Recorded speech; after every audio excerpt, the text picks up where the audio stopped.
Ini gambar Sungai Lembing. Tengah surut betul.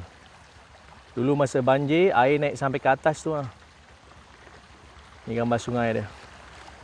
It's really cold. Nyaman gila.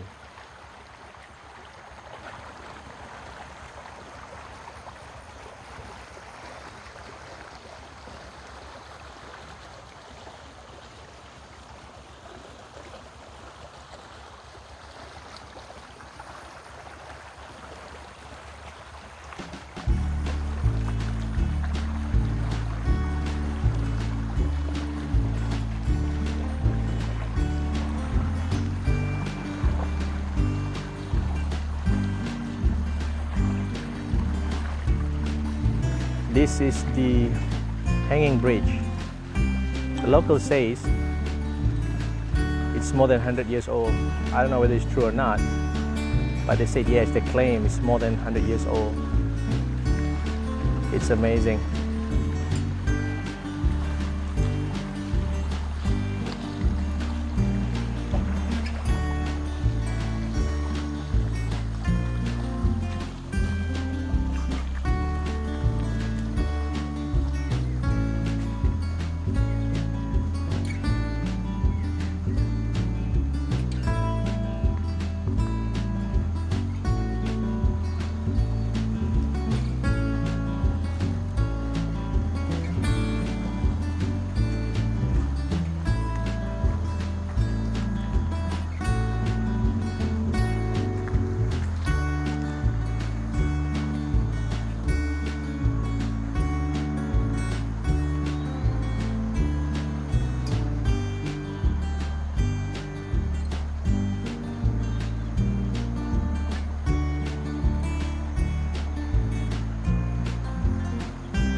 Ini tempat mandi dekat Sungai Lembing. Hehe, look at that man.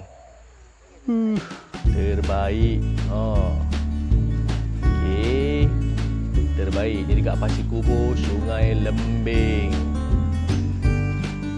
Look at that man. Air dia sejuk gila. Coming back to nature.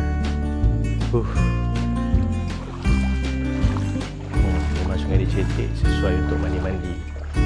Best gila. Oh my god, tempat dia luas gila.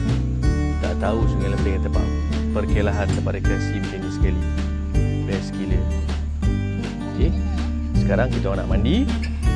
So, bye bye.